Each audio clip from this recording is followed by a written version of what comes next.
You know what, dude? Everybody's trying to compete with the NFL. Correct. And So nobody can. sometimes you gotta do what you gotta do to try and give yourself a chance. You know, the only sport that can compete with the NFL? And what is the only sport? Soccer. Yes. Worldwide soccer. Yes. Not U.S. soccer. Worldwide soccer. Worldwide soccer. AKA Euro 2012 can compete with the NFL. Actually, probably bigger than the NFL. Probably is. If you go worldwide, it probably is bigger than the NFL. So I guess, Joey, that was a perfect little segue you just executed right there. Oh, thank you. I'm a fan of that, my friend. Very well done. So as tradition has held serve so far this entire week, we've had 2 games yesterday, and we have 2 games today.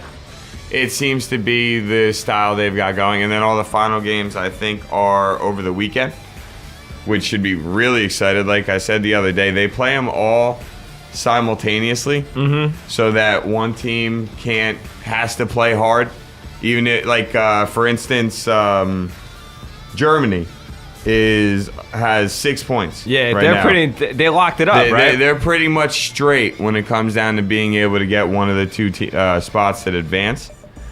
But at the same time, they technically still are not guaranteed to move on.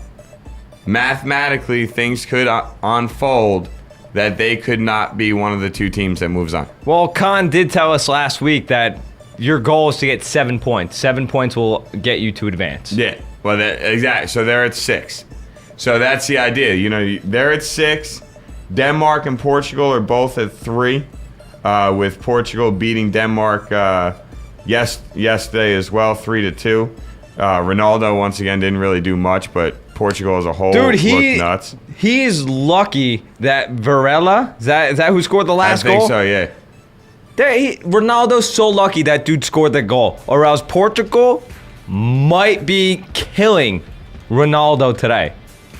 Oh, he literally might have gotten. Me and you watched that game. Yeah. We watched the last. Dude, he missed. He really is coming up, and just.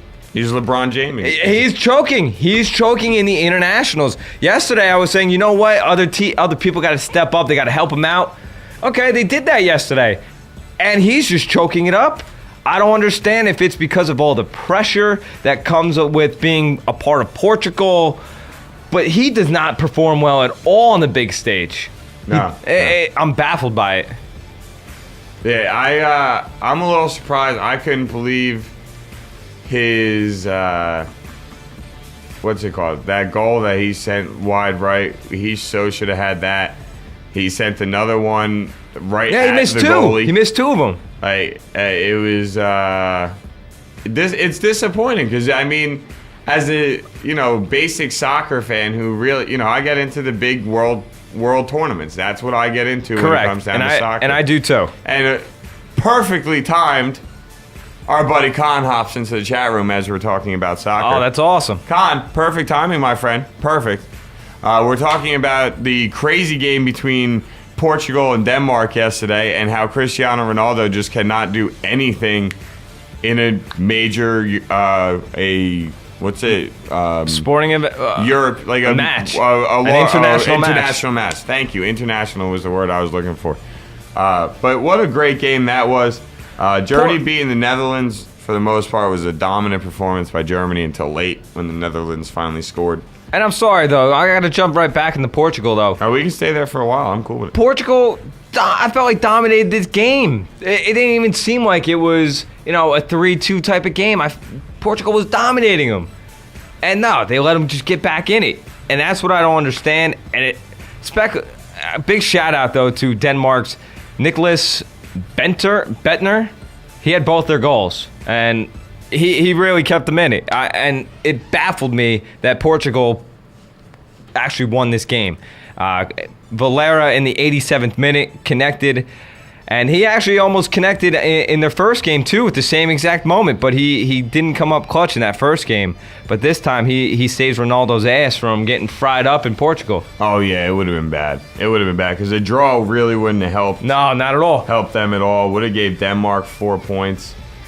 Portugal won, and then obviously with the way the Germany game went, Germany would have had 6. And so. Germany right now, like you said, dominated the Netherlands. They are looking very good. Yeah, Germany looks really, really good so far. So far from what I've watched, Germany and Russia are the 2 best teams I've watched so far.